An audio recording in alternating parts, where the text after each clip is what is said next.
ஆனா உள்ள போகும்போது ஆண்ட சொன்னாரு, அந்த வீடு சபிக்கப்பட்டது, உள்ள போகாத, அவன் ஆசீர்வதிக்காத சொன்னாரு. தண்ணி குடிக்காத, அவன் காணிக்க நீ வாங்காத, அவன் சபிக்கப்பட்டிருக்கிறான்.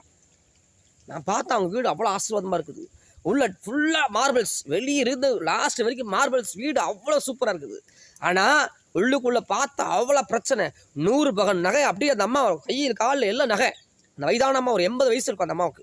அதை விட அதிகமாக தான் இருக்கு. அம்மா நடக்கவே முடியல, அந்த அம்மாவை படுக்க முடியல. அந்த அம்மா சொல்றாங்க, உட்கார முடியல தம்பி, உட்கார முடியல, படுக்க முடியல தம்பி, தண்ணி குடிக்க முடியல தம்பி, என்னால் எது செய்ய முடியல. என்ன சாபம், என்ன சாபம்? நான் நினைச்சேன், ஆண்டவரே இவ்வளோ கஷ்டப்படுறாங்க, என்ன சாபம்? தலைமுறையா இருக்கிற சாபம்.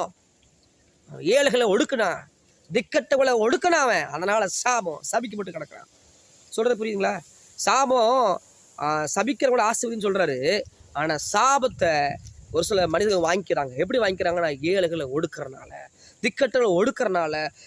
ஒரு ஏழைகளுடைய கண்ணீர், இந்த கண்ணீர் இருக்கு பார்த்தீங்களா? நம்ம நினைக்கிறோம் இந்த கண்ணீர் வந்து, நம்ம வடிக்கிற கண்ணீரை கர்த்தர் அற்புதமா எண்ணவே மாட்டாருங்க.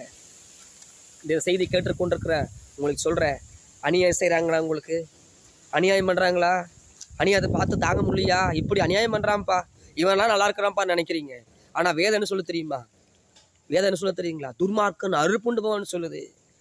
புல்லு எப்படி பார்க்க பல அப்படி கொசு கொசு அப்படி பார்க்க அழகா இருக்கு பார்த்தீங்களா? அது மாதிரி துர்மார்க்கம் பார்க்கறக்கு அப்படியே இருப்பான், அப்படியே காஞ்சு போயிடுவான்.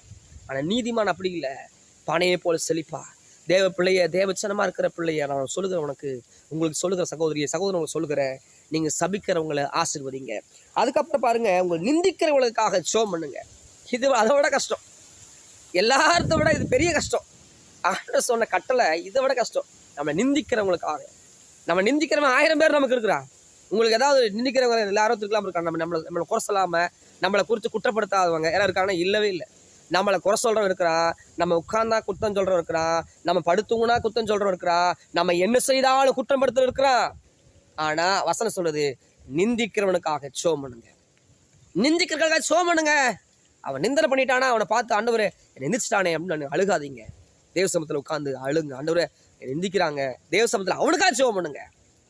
நீங்கள் அவனுக்காக ஜெபம் பண்ணீங்கன்னா நிந்தனை மாறி எங்கே வைக்கப்பட்டீங்களோ அதே இடத்துல உங்கள் தலையை அவர் உயர்த்த பண்ணுவார். அவரை உயர்த்துகிற ஆண்டவருங்க நம்மளைய.